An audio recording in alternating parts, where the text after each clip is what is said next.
Hey, this is Kaja Elliott, Bronx born and raised, ATL made, Bay Area becoming, and this is the As Told By podcast.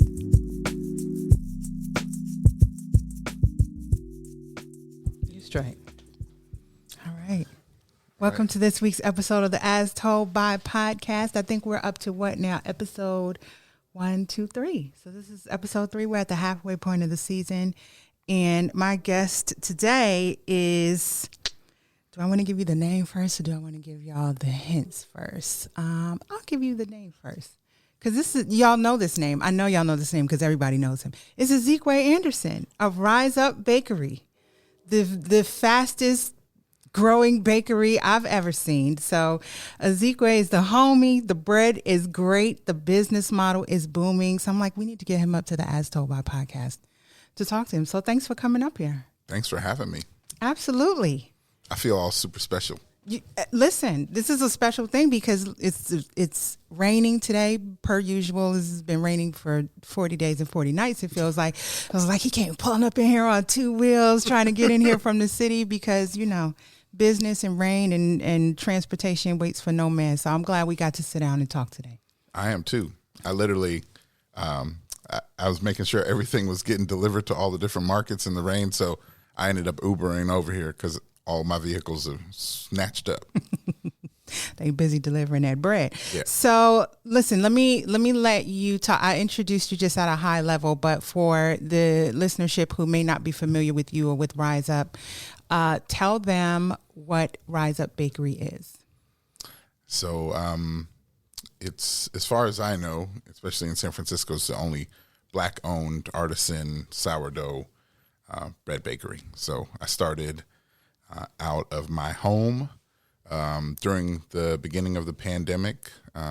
Everyone knows that sourdough kind of blew up during the pandemic. Mm-hmm. Nothing like, you know, taking away everybody's anything to do and keeping you at home to allow you the time to be able to bake. So I kind of started dabbling a little bit, and then, you know, fast forward a couple 3 years now, and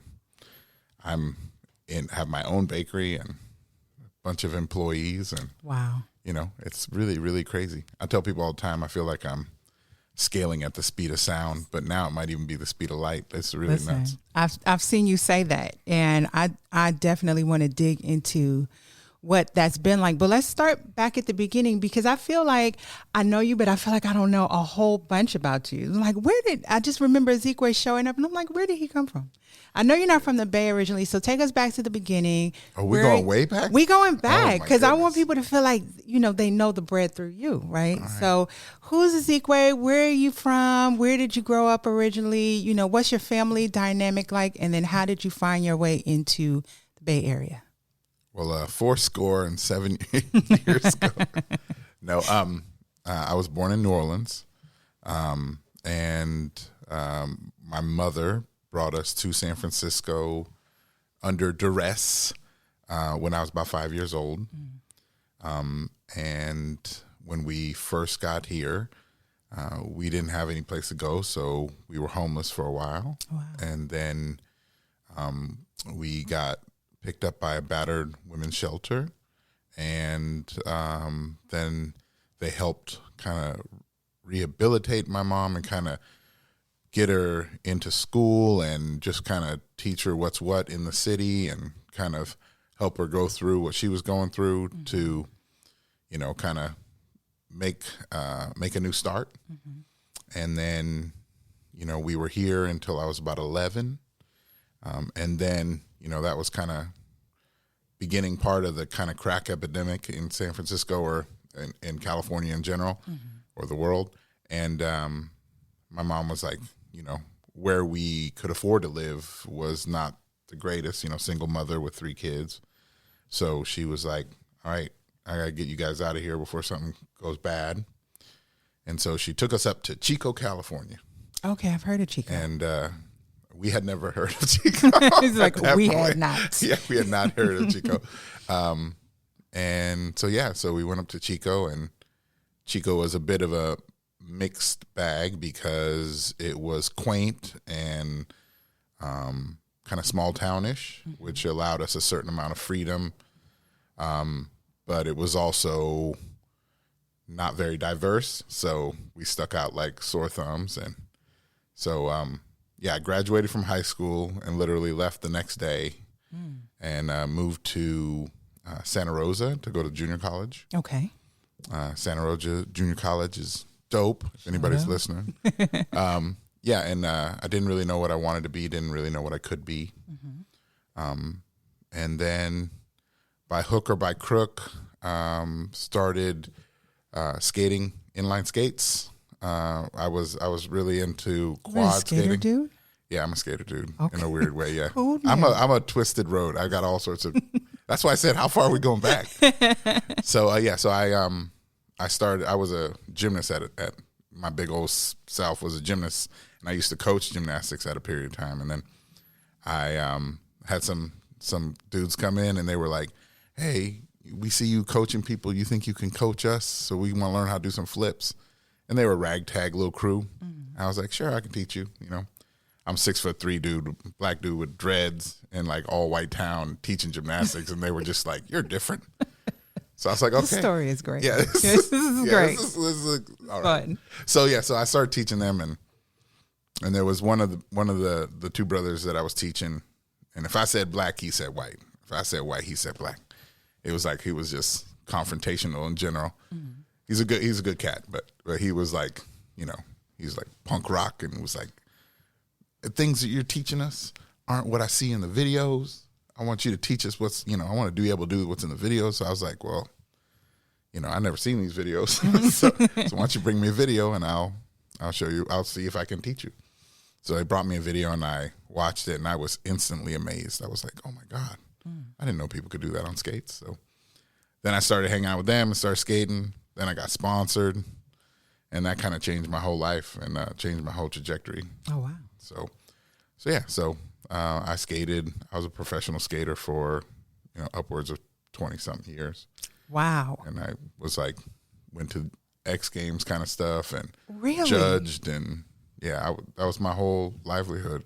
That was like my whole thing. Career, 20 years. My whole career. That's just like this is like my second career. Second act. Yeah, my second act. So, and then, as you get older, I started having, having kids and I didn't want to be gone, because my job was basically go places and do things far away. Yeah. So, nothing like having a tether to be like, I don't want to be gone. I want to be with my little ones. So, so then I stopped traveling and that world with all the love, and it was basically all I was. So then I had to figure out what I wanted to do with the next part of my life. And so I was a businessman here and there for a while. And then I was a stay-at-home dad for a while. And then I went to culinary school. And okay. Where'd you go? I went to San Francisco Cooking School. Okay. Yeah, which was really amazing. They taught me a lot about myself. They taught me a lot about what I could do if I could hack it, And it was a really, really good curriculum because it wasn't really about the past. It was really about the future, and like how you could be a part of, like the thriving San Francisco if you chose food scene. And it was very empowering. So, okay. Were you going down a certain track while you were in culinary school? Like, were you feeling called to baking or? Oh, no, not at all. That wasn't your specialty at that time? No, I was, I'm like 100% savory.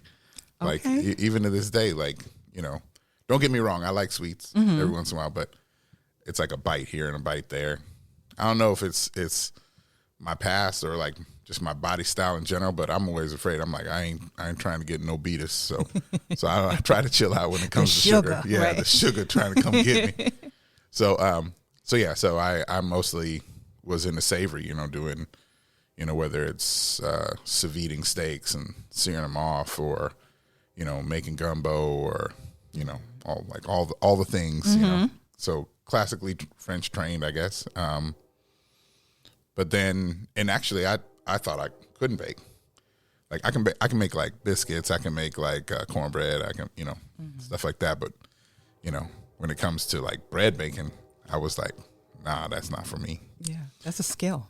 Well, and this is we'll probably speak later about it, but like I'd never seen a black baker ever, like my entire life.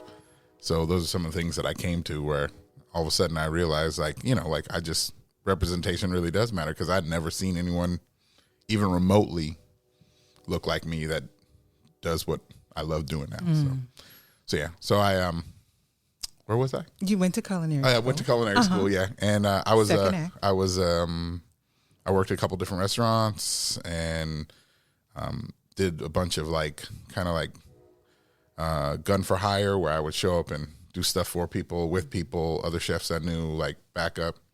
And then I started realizing that I could work all week, or I could work like 2 days and do my own gig where I was a private chef, and I could do a day of shopping, a day of prep, load in and do 7-course meal with like wine pairing for 20 people and kind of high end. Okay. And I could earn a decent living and be with my kids most of the week. So, so I was to your lifestyle. I was doing that. I like the idea of like being able to decide what you really are passionate about, decide what you really want to do, and then do it well, and not be forced to do other things that you really don't care about in order to earn a living. So it's my life. I only got one chance at it, so I might as well try to make it the best it can be. So, that's right. So yeah, I'm like the whole I got to show up all day and bust my butt for nothing. I'm like, nah, I'm good. I'm like, I feel like if I'm gonna work that hard, I should. Right. What's my other options? Yeah, what's my other options? Right. So, but the belief in oneself and the luxury to, kind of figure that out, it's not given to everyone. So I definitely feel very fortunate that I figured it out. I could figure it out. Yeah.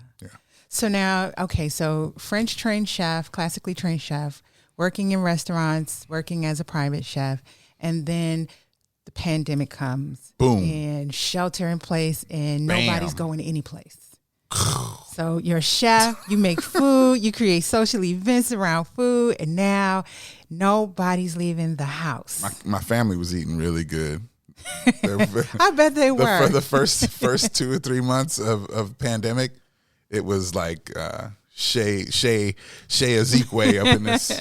It was that's what this all started with. Is we were like stay home, so we had I got invited to a thread of friends, families, and everybody was like, this is what I made for dinner, this, taking pictures and being like, here's a recipe, or this is what I want to do, and sharing stuff, just kind of a foodie blog kind of within our own little friend group.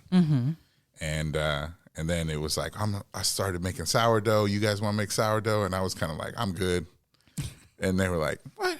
Come on. Like, lightweight, got shamed into it, was like, all right, well, I guess I'll try, Yeah. And it was not very good. It was I sucked at it. And I look back at the pictures the other day. Somebody said, oh, like, I bet you were really good. And I was like, no, like, I was horrible. Like, I look back now, and there's just so much you don't know, right? And you don't know that you don't know. Exactly. Right. I think that's even worse, right? Is you don't even know what you don't know. Right. And, there's a certain amount of like just reps and repetition of doing something where if you're paying attention, you learn, right? And then there's the other thing of just like, I'm watching YouTube videos and, stuff like that, just trying to like eke out the secret, and I had plenty of time to do that. So I watch things, but there's nothing like, especially with, I think, cooking, and it's a certain amount of like, they say science, but there's a certain amount of intuition to it as well, where it's like, what it's supposed to be like. And so you can kind of freestyle a little bit. I think that's the difference between like cooking. Like if you're a really good cook, you give me like 5 ingredients and work it out. I can work it out. Use my palate. And, okay, we need a little bit of this. Oh, well, I need a little smoke. I need something, Where when you're baking, it's very like, 2 it's grams. Science. Well, it is, and it isn't.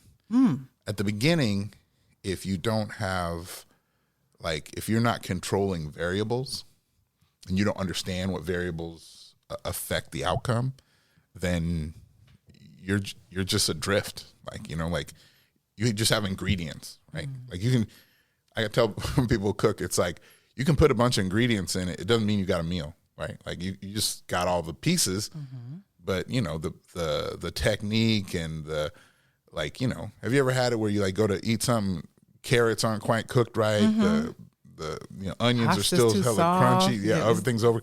So you got all the right stuff, but you just kind of went through the motions. You don't understand what you're actually shooting for, right? And so the scientific part about understanding bread in particular, or sourdough bread in particular, is more about what is it supposed to feel like? You know, what is the temperature supposed to be around, right? So like if you know the ballpark, then you can riff, right? And that part is what most people never get to. Because when you spend 20 hours working on something and it comes out and it's horrible, I don't really know if I want to do that again. Spend your money on high-end ingredients. That's the reason I got a job. Right? Everyone's like, oh, I tried it, man. It's hard. I'm going to come get something from you.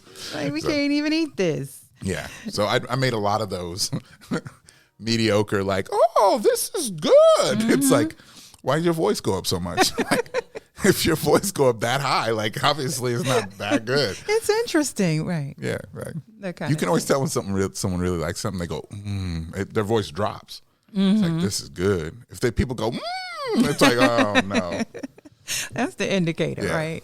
So, you know, you're everywhere, right? You're in all the farmers markets, right? I am not in all. We were just talking about you had to bring in a marketing manager to like manage your presence. You're in all these farmers markets. I just saw you were recently featured. Your bread was featured in a high-end pop-up dinner. You're in Berkeley Bowl. You're in the SF Chronicle. Like, what has it been like to cover this amount of ground so fast?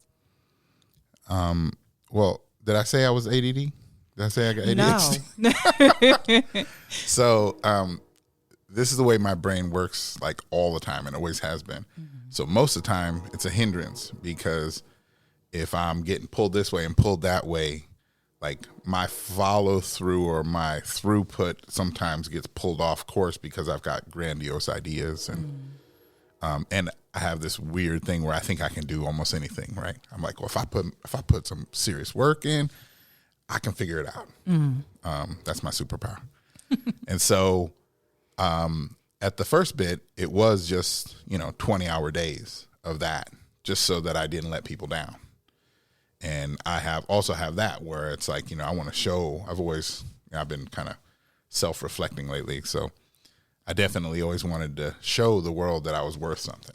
I always wanted to have people know that, that when they looked at me, that they could respect. I was respectable, right? I didn't like the way the world really saw me most times, or the reflection that I got from, I do something, I look out, and what's coming back at me is not what I'm putting out to the world. Is So when this project in particular first started, and it started to blow up, I just didn't want people to have a negative experience and think that, oh, I gave him a chance, but he didn't really come through. So I worked extra hard to make sure that it was like beautiful and good and was getting out there. And also, there's a certain part of that, like, you could say I did it for people, but I also did it for myself, because I wanted to show myself that whatever I put my mind to, I could do.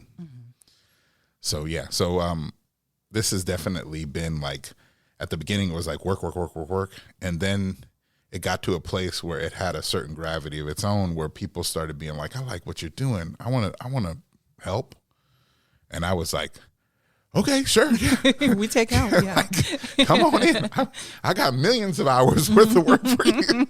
So, and then it became more about like maintaining quality, scaling, making sure that we were good collaborative partners, and made collaborations and made stuff for people. A lot of the people that we first started working with were, like Excelsior Coffee. It's like a small coffee shop. That's where our ube bread came from. Like they are a mixed family, and a Filipina and her husband, beautiful family, and they had like I went to them and was like, well, if you could have any choice of like what you would like if you were me and you were going to make something for yourself, what would it be? and like being able to like talk to people and do those, whether or not we were going to like sell thousands of loaves or hundreds of loaves, even if we were only going to sell like 20, just making the right stuff for the right reasons, I think grabbed people's attention. We're like, I've never seen anything like this. Like this is in a place that normally wouldn't even be able to have stuff like this. And that's how I felt. I felt very lucky that I could even make the stuff and that people even wanted this stuff. So I just kind of kept that vibe going of like doing it what I felt was for the right reasons, which is kind of the representation thing I was talking about, where, whether it's malicious or not, is there a certain like exclusivity to the industry that I'm in, where, it's like there is no real voice. Like, why would I make that? I don't know anyone like that. I don't know what, I don't know if there's a market for that. Like, I know this sells, so I'm going to keep doing this. And that's geared towards a group. And so my whole idea is like, can I take the shine that we have and shine light on other groups that otherwise aren't really represented and do it at a really high level? So if it's like the masala bread or... That masala bread is good, John. I know, I love that one. That's a good one. That was labor of love. Worked with a wonderful food writer, and we co-developed that, Lena. Shout out to Lena. What up, Lena? Yeah. So getting to work with people that I really care about, getting to work with people that are really passionate about food, getting to work with small kind of mom and pop shops. And so yeah, all that stuff takes a certain amount of like, I'm here, I'm there, I'm everywhere, But then it starts getting in, because I feel like those things that differentiate us also make people go, oh, wow, like we want you in our shop. So like we're in like 25 accounts now, and hopefully that'll be growing this year. And by accounts, does that mean retail outlets? It's a mixture of retail outlets and fine dining establishments. Okay. So as of right now, all of the people that we're working with, they saw us on Instagram or wherever they saw us, and they liked what we were doing, and they reached out. So my little heart on my sleeve is like, the people that we are working with, they found us, right? So that's that gravity that I was talking about. And that's also part of the things that really feed my soul, is the fact that I actually feel seen. The thing that I said that I wanted to really accomplish when I was working 20-hour days, I feel like now there's a critical mass of that, where people are like, we see you and we want to be in the game with you. And I'm like, oh, really? Like that's like, it makes me feel really good. So like, somebody will come up and their little kid will grab the bread and it's all excited because they know the bread. And I'm like, it feeds my soul, right? Like, it doesn't matter how much we made on the loaf. It really matters that they're so excited. Because at the beginning I had like cracks, and I was trying to fill those cracks, and I couldn't really hold my stuff together when I first started this. And so when I would work really, really hard on, just 10 loaves or 5 loaves, and then all of a sudden people would pick them up and they'd be so excited to pick them up. Like that excitement and that joy, like the thing that made me happy all of a sudden made someone else happy. Yep. And that is really, I think, the thing that made Rize Up come to life. Okay. And so Rize Up has now recently come to new life in a storefront. Yes. In San Francisco. So, in addition to markets and restaurants and, grocery stores, now what is the experience like having a full-scale production space and eventually a place to sell out of directly? Yeah, so I haven't really talked about this that much, but breaking news. We had got to a place where we had grown big enough that we needed to either put more money into the smaller place that we were in, or we needed to find a new place. And that happened very quickly. I can't say 100% because of my choice.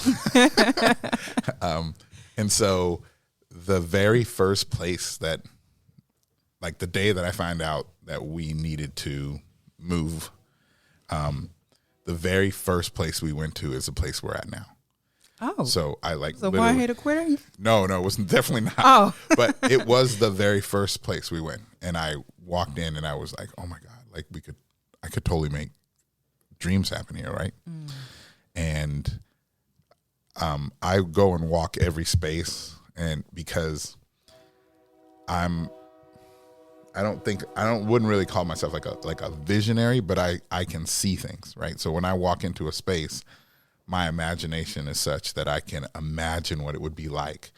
And if that hits me hard, mm-hmm. then I work really hard to see that come to light. Mm-hmm. And so when I walked into the space, I was instantly like mesmerized, like, oh my God, like this could be it. But I also knew that it would take a lot of energy to make it happen, right? Yeah. And so then I literally went and looked at another 30 spaces over the next, like, I don't know, probably I would see like 2 or 3 spaces a day. Wow. And some of them I would literally walk in and it was the opposite of that. I'd walk in and be like, nope. Walk right back out. Yeah, exactly. Grand opening, grand closing. Yeah. And they'd be like, well, we could do that. Nah, I'm good. Well, it's like, like some places you walk in and you can run in the right direction, mm-hmm. right? Like everything is moving in the right direction. Other things, you got to go backwards 5 steps and over sideways just to get back to. I'm like, I don't have time for all that. Yeah. So thing that I'm most proud about with my entire crew is we found a space, negotiated the contract, moved in, and got making bread we passed our inspections and got making bread all in 45 days, which is insane. That's real quick. I remember seeing on Instagram when you shared they were like hauling the big ovens in, and I'm like, this is a whole production. Yeah, well, those ovens were supposed to be there before we moved in, mm-hmm. and then all the stuff, COVID and trying to get things, and it showed up like 2.5 months later. so everything happens for a reason, yeah. And but we got in, we did what we needed to do, and I have to give like super props to my entire team. I think a lot. I'm going to stop just for 1 second. Mm-hmm. I feel like I get a certain amount of applause or a certain amount of respect because I had really good ideas at the beginning and I had a lot of good work. But don't let it get twisted. I would be nothing without all of the people that are putting their life force in to make my dreams happen. Like It is really, really like, showing up, doing the extra hours, car breakdown, coming up with their own personal car to pick stuff up so that we don't lose face, coming in, working, one of our people, his mama had a mild heart attack. He had to leave. And our other, Liz, shout out to Liz. Liz comes in, 4 hours early at 1:00 in the morning to bake the thing so everything can go out so I can get an extra 2 hours of sleep. I mean, like, it is literally a labor of love for, most every single person I would think that is working with us. And, and I know what I'm capable of. I went as far as I could by myself. It was non-sustainable. Every time I told people I worked 20-hour days, they were like, that's not good. And I'm like, well, I love it. And they're like, yeah, but you're going to implode. And I'm like, one of these days I'll be able to hire someone else. Somebody else. And now I have that. And I know what I can do without people, and I know what I can do with people. And I'm just so proud that we've built the little family that we have. To have it. You must be clairvoyant, because I swear my next question is, how in the world are you keeping up with all this, and how have you had to embrace the power of a team? So look, you led me right to the next point, because your business is interesting in that it's one of those where it could be very easy for you to become the technician. And for those of you who listened to the episode just prior to this with Nana Kofi Inti and Court Smith of Hope Foundation, this is one of the things they talked about having to implement systems in order to scale. You won't be able to scale and grow without it, because if your head's down doing the work, there's no way to steer the direction of the business for growth. Yeah, I had a lady who helped. She's like a mentor, or I would say kind of like consultant, to just kind of like, we would have weekly, bi-weekly meetings where she would just kind of ask me the hard questions about the business, and one of the hardest questions she asked me, and one of the hardest things she ever put on into my mind, which actually hurt a lot, was, you got to stop working in your business and start working on your business. And it actually made me really mad, because I was like, I don't know what the hell you're talking about. I'm working my ass off. You don't see me making this bread, lady? I'm like, yeah. And so, and it wasn't until I got enough people, because all of my bakers and all the people that are working with us, like, we're a ragtag kind of like little A-team, Motley Crew little group. And none of us have worked in other bakeries. So everybody, I've taught them the way that I had learned. And so I have a very different relationship, because we're not doing what other people do. We're basically doing what we do, right? That's not to be said that it's not akin or in a parallel with what other people do, but a majority of the way we do it, like, I came up with. And then I taught them the way I do it. And that was very expensive at the beginning, because everybody that came in, I had to teach them how to do it, right? It wasn't like, oh, you work at this other place and then now you can come here and you're just good. Yeah. It was you start at the bottom and work your way up. First, you were just helping wash dishes and help sweeping up and being there to support the people that were fast. And we called those, what do we call them? It was like a facilitator, basically. So you would help facilitate getting stuff done, right? And so if that meant that you, like, sprayed down the top and put the sesame seeds on top so that they could keep shaping fast, it just made everyone a little bit faster. Okay. And then when things got to like a lull, then you could jump in and learn how to shape. But as soon as you were slowing everybody down, then you had to jump back off and do whatever needed to get done. And that was the way every single person had been taught. Well, it takes about 4 months to get up to a place where you're actually kind of kicking butt, where you're like, okay, I understand what we call the dance, right? You're over here, I'm over here, I'm going to go take this, I'm going to go do that, I'm going to do, and when you get 3 or 4 of those people together, they're incredibly fast. It's like a strike team, right? But at the beginning, it was always one person that knew what they were doing, and then like 1 or 2 people helping out. And now we're like interchangeable, right? We have like 6 people that all know what they're doing at any given moment and can do every single thing. And it's starting to be like really fun. A machine. I come down, I'm like, damn, you already done? Like, that would have took us till 2 and 3 in the afternoon. They're like 11:30, 12. They're like done. I'm like, ooh. Yeah. So yeah, it's starting to get to a place where that is a key part of the scaling, right? Like, and I'm not the one doing every single loaf. Before, every single loaf that went through us, like, I touched. And now it's like I'm a consultant to my crew. I come down when they have really hard problems. I'm like, where are you at? What temperature is it? What's the plan? And so, and it's funny because I support them. Like, now I'm the facilitator. I'm the one. So they're like, oh, I'm sick or I'm hurt. I'm like, I got you. And I jump back in. But I have the luxury to dream and to make connections and to go out and start selling us and work on new stuff. That's really where my heart is creating, Yeah. I put one post up a little while ago that was like, if I'm not creating, I don't know, I don't feel right, Yeah. And that it is really, really true. Like, I love the idea. My team sometimes get a little nervous. They're like, dude, we already got like 20 different styles. Like, chill out. You can chill. Like, I'm like, nah, we're going to come up with some more new stuff. I hear that. Yeah. What, we are talking a lot about, the growth and the development and what's been going well, but what have been some of the failures? The failures. Through this process? See, you're talking to the wrong person because I don't see anything as a failure. Okay.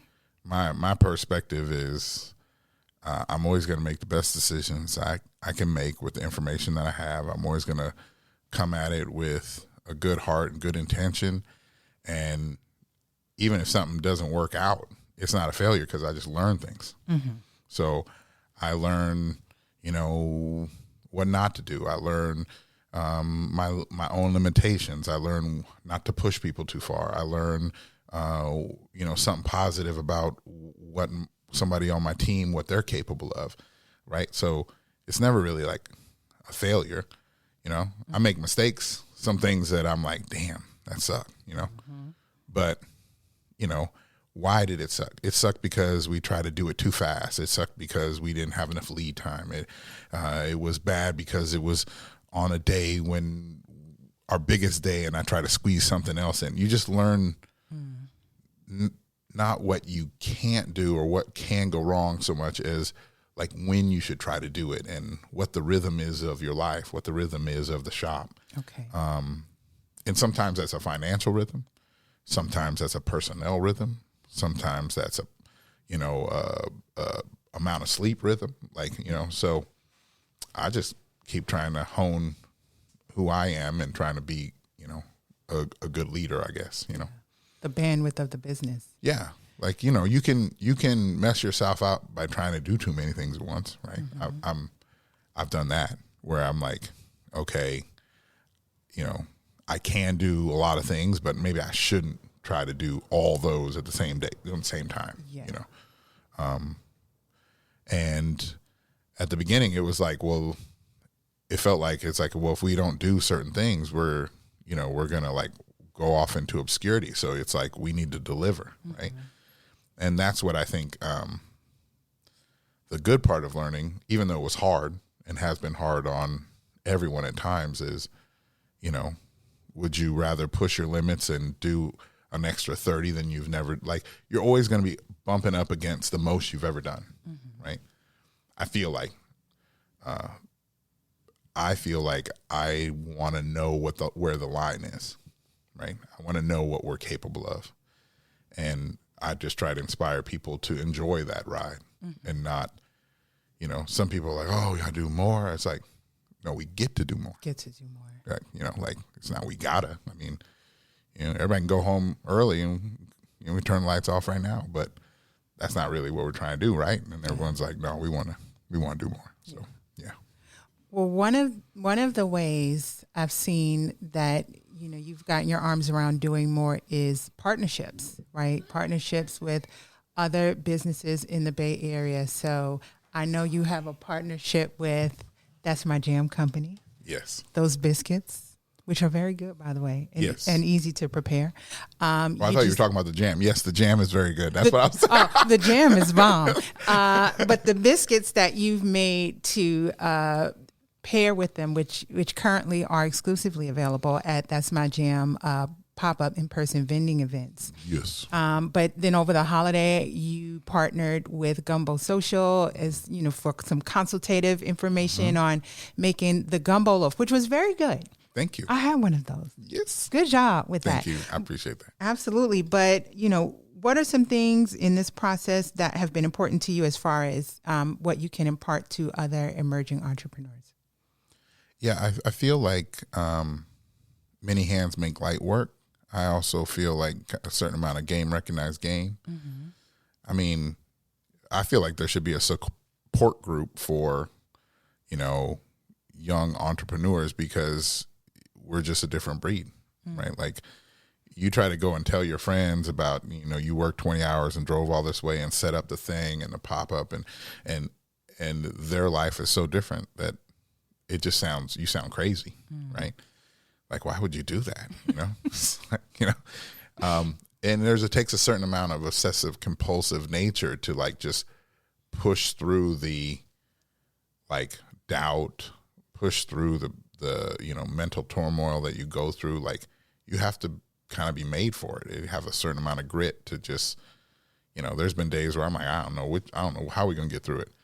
I, eat some food, take a nap, wake back up, and I say, I'll just keep trucking, And when you talk to another entrepreneur and like 2 weeks ago, I didn't even know I could pay rent. Like most people be like, you should stop. And I'm like, no, that's when for me, that's when I double down. Right. Okay. Cause I'm like, if you're going to quit when it gets hard, you shouldn't even start because it's always going to get hard. And I feel like other entrepreneurs, they know that. And I'm like, well, if you're really, really good, I know what it takes to be really, really good at something. If you're really, really good at something, I don't got the 10,000 hours to be as good as you at that. But I'm really, really good at what I do, and you're really, really good at what you do. So why don't we, Wonder Twin Power activate together, and we can, co-promote. And I also feel like, it's like a whole nother level. Like I don't have $150,000 marketing budget. I ain't got that. Like people ask me all the time, like, oh, like who does this and how much you, I'm like, I'm just taking pictures with my phone and, trying to share my journey with people. Right. And so the promotion, the co-promotion, the setting it up, the doing, I wear 15 hats. Right. Yeah. Being able to switch seamlessly between like, being at a high level OCD about something to make sure that it's beautiful and good, and then turn right around and be able to have a nice conversation and take the time that it takes to build your brand and talk to someone and relate to them and not be pissed off about one and bring it to the other. That's like a whole different level of concentration, a whole different level of kind of being. And when I see other people that are doing that, and I'm like, I can, and especially if you deliver, like if you shake my hand and you do what you're supposed to do, I'm like, naturally, like, of course I want you to succeed. Yeah. So I'm like, it doesn't even seem like they call it collaborations. I just feel like it's, business friendships. Like, I get geeked out when I see somebody that I know how hard they work, and all of a sudden they're on a magazine, or they got something going, or they on a TV show, and then I'm like, oh, that's I get a lot of what's that? There's a word for it. One of them, it's like Schadenfreude. It's like a German word where it's like you get pleasure out of other people's misery, and then there's the other word where it's like Freud. I don't know what it is. But it's like you get pleasure out of other people's success. And I am one of those people. Like, even though I can't say the word, I'm one of those people. I get excited when I see people that I know how hard they work succeed. It just, like, literally, I get super excited. Like, it makes my whole day, So y'all doing this. I'm like, hell yeah. Show them. Go get it. And I feel like that's maybe a little bit selfish, because I know it can happen. Like, when I see someone else doing it, then when I'm having a hard time, I'm like, my day's coming too. Like, like I just need a little inkling that the hard work is worth it. Yep. Right. And so when I see people getting theirs, it's empowering. It makes me happy. So, yeah. I think that's what I like the most about some of these conversations that I've had with entrepreneurs specifically, is because that's part of who the listening audience of this podcast is. And, people are at varying stages of their journey. So it's amazing exactly what you said, that you can see, okay, they're in the same stage where I am, or they were there and I'm here now, and now look at where they are. So if you just hang in there a little bit more. Yeah, I mean, if you wait, I heard it's probably a cheesy quote or something, but if you wait for other people to give you what you need in order to believe in yourself, it ain't never gonna happen. Like the hard work and the doubt, like working through the doubt, that happens before everyone says, wow, you're deserving, right? It doesn't go the other way around. Yeah. And oftentimes, like, I talk about that vision, I'm getting goosebumps. Like, just because other people can't see your dreams doesn't mean your dreams can't be real. Like, you try to explain it to people, everyone's like, you should get a normal job. You should have a plan B. You should, have backup. And I'm like, that can work, but always in the front of your mind, you have to be like, well, what do I want to do? Because all we have is a certain amount of time here. Right. Right. And I've learned something, which whatever I spend the most time doing, what do you know? I get really good at it. You know what? I'm laughing because I feel like I just have these, awarenesses, these epiphanic moments that come to me. This was over the summer, and I have a plant. I'm not a plant person. This is the second plant I've ever owned because the first one died, sadly. Right? You killed your plant. I killed the plant. There was a whole story about me trying to create humidity with a plastic bag over the plant. The plant suffocated and died. You just choked it out. Choked it out. Sorry. Go to sleep. I went back and got a replica because I'm like, okay, now I know what not to do. And I was watering the plant one day because it was flourishing. It was doing really good. And I was like, oh, shit. If you water something and keep it in enough light, it will grow. And I was like, oh, this is a life metaphor. Yeah. If you water something and you keep enough light and attention on it, it will actually grow. Yeah. And intention is things are going to happen out in the world.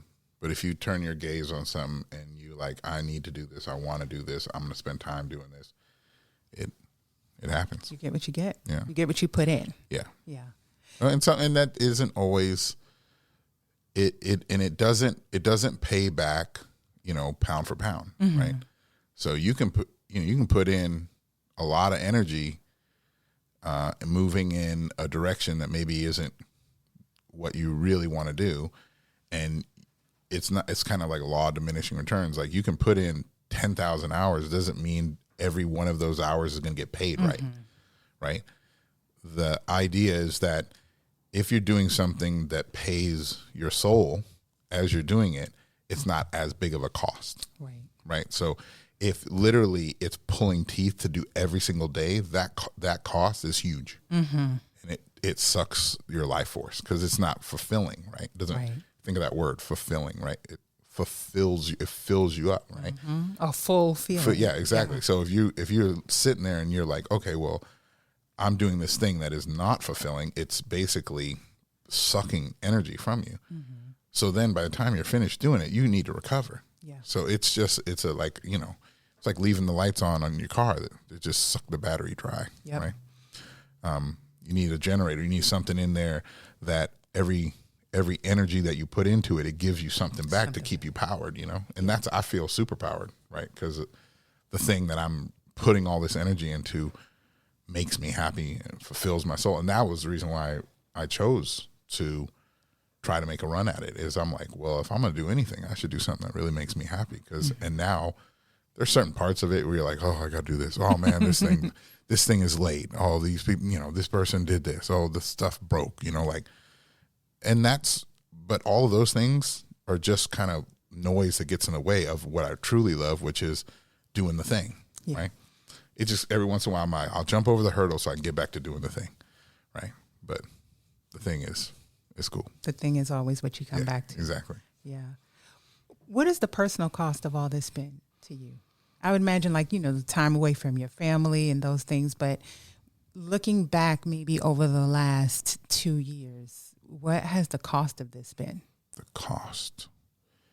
Like financially or like a relationship? Just for you as a person.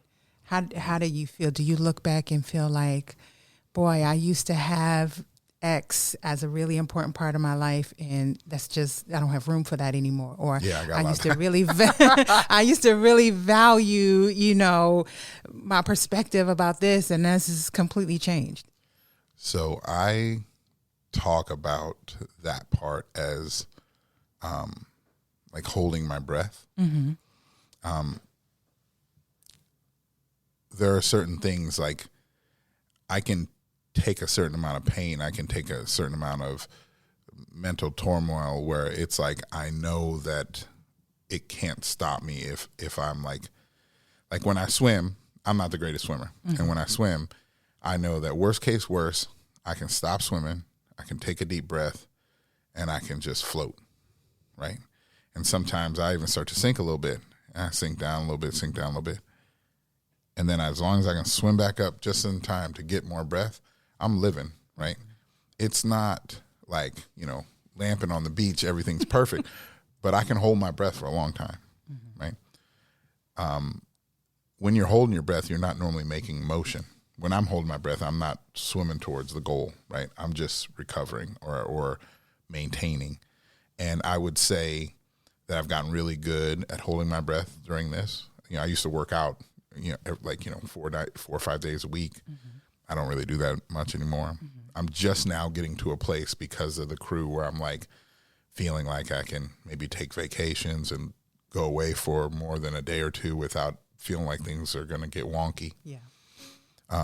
So I would say, time like driving my kids to school in the morning, being able to pick them up, for this last bit, it all started during COVID. So I didn't have any of those things. I couldn't go do anything anyway. Mm-hmm. So in some ways I got into a somewhat negative, you could say negative, cycle where it was all about this, right? Okay. Because my family was around me all the time and we weren't going anywhere. We weren't going out to eat. I wasn't going to see any of my friends. I wasn't traveling, so it was all bread show all the time, mm-hmm. right? And that's what fulfilled me because people would come to the door and they would pick up. Those were the conversations I was having. That was the positive reinforcement I was getting. And then COVID started to disperse and lighten up a little bit. People started going to do things, coming out, people going to restaurants. And then I realized I was really out of practice, right? Because I was, 20 in all day doing this thing and enjoying it. And then all of a sudden it was like, oh, well, I guess, I need to go see my mama. I need to go. I need get out the house. Yeah, I got to get out the house. I got to go do something, So it was definitely, it still is. I'm just now, I tell people I'm just now integrating my life back into my life. Mm-hmm. But I don't really see any of those things as this, like, you said, what did I lose? Mm. I don't really see like I lost anything. Okay.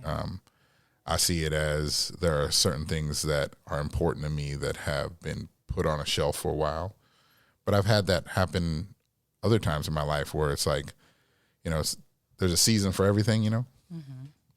Sometimes it's like, I used to do that every single day. It's like, that's not really sustainable. Maybe I shouldn't do that every single day, So right now, I'm getting fulfilled by this project and the people that have been kind enough to lend their life force to my project. And so, I'll be there, 4 a.m, people come in 5, and it's like, good morning. Like I'm excited to see everybody. I'm just, hey, but yeah, would I like to, go have gumbo at my mama's house more often? Yes. Would I like to feel, comfortable, kind of like going on trips overseas and maybe even meeting some people that I've met online and going and seeing what they got going. Yeah. But I feel really fulfilled, so I don't really feel like a negative. Got it. All in good time. Yeah. Yeah. Yeah.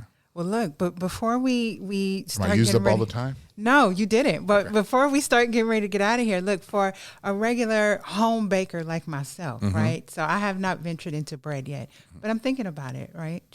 I know somebody who can, maybe hook you up. Hook me up, right? Look, I want to ask you just a couple of questions, right? This is called like sense or nonsense. Okay. You tell me. Ask a professional. Okay. AP flour or bread flour? Bread flour. Okay. Is it really necessary to weigh your dry ingredients versus just relying on measuring cups? Never measuring cups. Always with a scale. Really? Yeah, down to the grams. Oh damn. Yeah. Okay. I mean, if you making biscuits, it's a proportion thing, mm-hmm. and you can kind of eyeball it whether it's packed in or not, but it makes a big difference. I can pack a cup, and if I get 22% more flour in there if I pack it versus not, that's a big difference. If I put 220 grams, it's boom. Different things. Yeah. All right.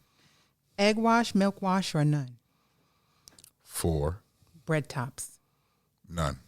Okay. Yeah. Oh, so there's a skill to getting your bread browned on the top without a wash. Yeah, I have no wash. All right. Yeah. Here's the last one. Bread maker or Dutch oven? Dutch oven. Okay. Enamel coated? No, Just cast iron. Wow. I keep it grimy. I'm a baking nerd. Look, I'm over here like, wow, for real? What? Yeah, because the temperatures that you're going to be baking, our kind of bread, artisanal sourdough bread, is like 500 degrees.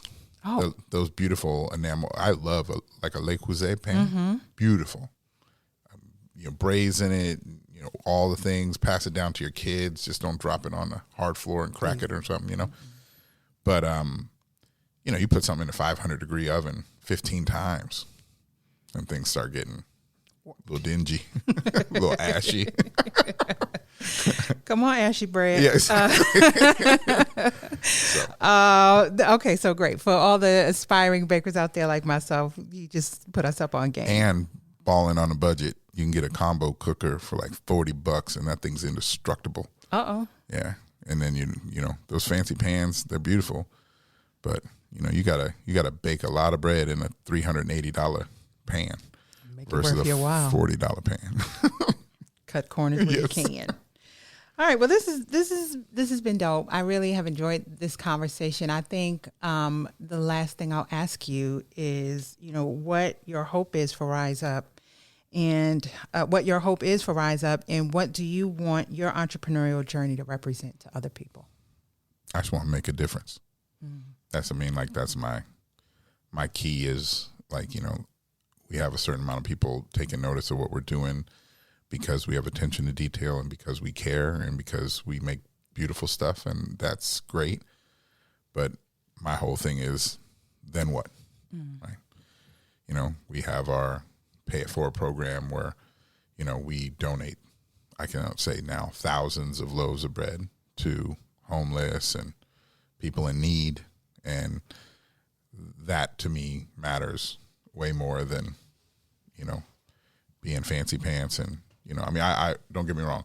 I love the fact that people like what we're doing, but I feel like they should like it because we make a difference, and you can do that in a space by making beautiful stuff. You can also do it by giving back and making sure that, you reach your hand down and help people. Yep. Because like I said at the very beginning, we were homeless at a period of time, and we only got by on the kindness of others. So I want to use my time and energy making beautiful stuff and then making sure that people that need it can get it and trying to make a difference, Yep. And that might be, teaching other folks that maybe look like me that this could be a beautiful part of their life. Like I felt like once I got kind of behind the curtain, I was like, I didn't even know this was an option. Right. Like I was, it was in the middle of COVID. I realized I'd never had a black teacher. I'd never seen a black baker, all these things where I was just kind of I felt like there was a whole part of the world that I didn't even know I could even be a part of because there was no one that looked like me. Yep. And so I'm going to try my best to make a difference in all the different ways I can. Some of that is in the culinary world, and some of that is social programs, and some of that is just, mentoring and helping people so that they can believe in themselves. Because if you don't know what you can be, it's like you kind of get lost, So, Yep. So yeah, make a difference. Make a difference. I love that about the current food culture in the Bay Area is all the representation of Black people in spaces where there just traditionally either wasn't or not even really a thought that you could operate in that space. We don't typically see young Black women making jam. Marquita over at That's My Jam Company, Chef Joseph Pare at Limewood, executive chef over all of the Fairmont hotels, Chef Jeff Davis, who's coming to the podcast, who's working on opening Burdell, which is getting a lot of buzz. So all these people that you can see moving in these spaces that maybe just those doors weren't always open, but we're here now. Yeah, we're here now. Yeah. So tell people. Keep it looking forward. Hey, listen, we here. You came a long way. Tell people, even though you are so many places, I have folks that listen outside of California. So tell people here and beyond the best way to stay connected with what you have going on and how they can get their hands on some bread. Yeah. So you can order bread from us on our website, www.riseupsourdough.com. And that's with a Z because my name's Azikiwee and I go by Z. So that's Rize Up with a Z. But most everybody finds us through Instagram. That's, if I'm anything known anywhere, it's Instagram. And you can kind of follow along with the story. I also think it's a really nice way to get a behind the scene look about actually what's really going on, instead of just being like, you go to the website, it's like, it's all ordering and like where you can pick up, when you can pick up, how to ship it to you. So it's beautiful, but it's not really informative. If you wanted to kind of follow our journey and see what's going on and see what we're getting into, I would say Instagram. Come to ID. Well, the people know you in the streets. I think I told you that. They're like, oh, you got Rize Up Biscuits. Oh, yeah, Azikiwee. They know you. Oh, shoot. You out here. Well, it's hard to miss me. I'm big. I swear I show up places and I'm like, I see pictures. Every once in a while I see pictures. I'm like, hey, take a picture of somebody. And then I see the picture and I'm like, Jesus, I'm huge compared to everybody else. That's okay. That's all right. Yeah. And then you have an investment option too, where people can invest in Rize Up. Make sure you share that info. Yeah. So we worked with the nice people over at SMBX. And the only reason that we even thought to is I have to throw a little shout out. Boychik Bagels. I reached out to the owner of Boychik Bagels and they were doing bond raising. And they raised like $1 million. And I was like, damn, you can do that? How you do that? How you did that? So I fully like hit her up. I was like, I know you're busy, but I need some help. And she said, oh, you should talk to these people. So we are in the process. We have a $350,000 raise that we're raising right now. And whether you invest $10 or, $10,000, you will get all of your money back. Plus 9.75%. So it's a good bet right now. It was a way for us to lightweight crowdsource investment and kind of not have to go the traditional bank route because I started at my house and because we've only been in business for two and a half years. We don't meet a lot of the criteria that a normal bank would lend on. So this way allows us to get an opportunity to basically sell bonds in our company. So I'm super excited about that. We're at about $106,000 of the $350 that we've raised so far. We need to get over 150 in order to qualify. Okay. So yeah, if you hear you want to throw a couple ducats our way, we'll pay you back with some percents. Some percents. All right, so I'll make sure I post the info for that. All of the info for how you can check out Rize Up Bakery will be shared along with this episode. But thank you so much for coming out today in the rain. I'll come anytime. This is awesome. Hey, I'm glad. Yeah. Glad y'all get to know Azikiwee and Rize Up a little bit better. If in between episodes you are looking to get me a little bit get to know me a little bit better, feel free to stop by my IG page. Is Kaja versus Kaja. That's KAHJA_VS_KAHJA. That's this week's episode of the As Told by podcast. Peace. See you on the next one.